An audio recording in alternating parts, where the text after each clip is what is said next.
Price allot. கர்த்தரும் இரட்சகருமாகிய இயேசு கிறிஸ்துவின் இனிதான நாமத்திலே வாழ்த்துகிறேன். கர்த்தர் உங்களை ஆசீர்வதிப்பாராக.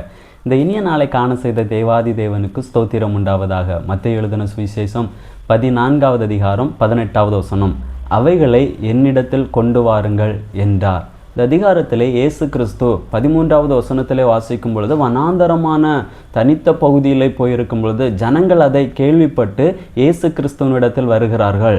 வருகிற ஜனங்களை பார்த்து இயேசு கிறிஸ்து மனதுருகி அங்கே வியாதியஸ்தர்களை சொஸ்தமாக்குகிறார்.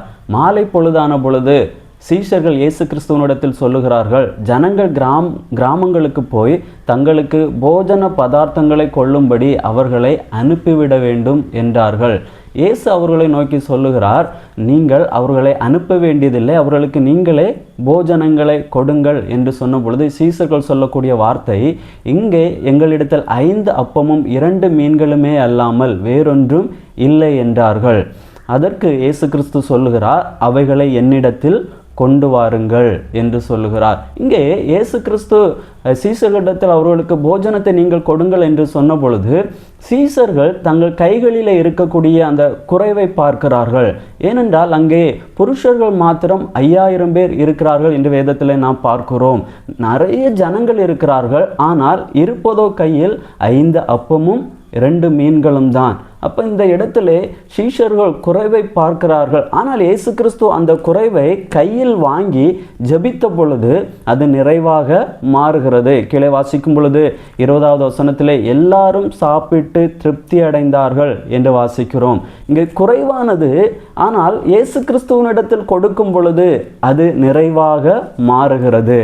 நம்முடைய வாழ்க்கையில் இருக்கக்கூடிய குறைவை நாம் பார்த்து கொண்டிருக்கிறோம்.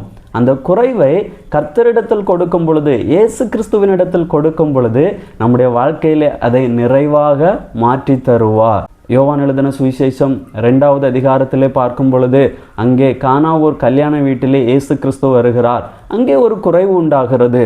அந்த குறைவை இயேசு கிறிஸ்துவனிடத்தில் சொன்ன பொழுது அதை நிறைவாக மாற்றுகிறார். அது போல தான் நம்முடைய வாழ்க்கையில் அநேக குறைவுகள் இருக்கலாம். அந்த குறைவுகளை பார்த்து நாம் கவலைப்பட வேண்டியதில்லை. ஏனென்றால் அந்த குறைவுகளை நிறைவாக்குகிற இயேசு கிறிஸ்து நம்மோடு கூட இருக்கிறார். இந்த குறைவுகளை கர்த்தரிடத்தில் சொல்லுங்கள், இயேசு கிறிஸ்துவனிடத்தில் ஒப்பு கொடுங்கள். நிச்சயமாக அந்த குறைவுகளை கர்த்தர் நம்முடைய வாழ்க்கையிலே நிறைவாக மாற்றி தருவார். ஜெபிக்கலாமா? நல்ல தகப்பனே, உம்மை நன்றியோடு உம்மை துதிக்கிறோம், உம்மை ஸ்தோத்தரிக்கிறோம். உடைய வாழ்க்கையில் இருக்கக்கூடிய குறைவுகளை உம்மிடத்தில் வைக்க கர்த்தர் எங்களுக்கு நல்ல கிருபைகளை தந்தருள்வீராக. அந்த குறைவுகளை எல்லாவற்றையும் கர்த்தர் எங்களுக்கு நிறைவாக்கி தாரும். உம்முடைய நாமத்தை மகிமைப்படுத்தும்படியாய் ஜெபிக்கிறோம். இயேசுவின் நாமத்தில் பிதாவே, ஆமேன். God bless you.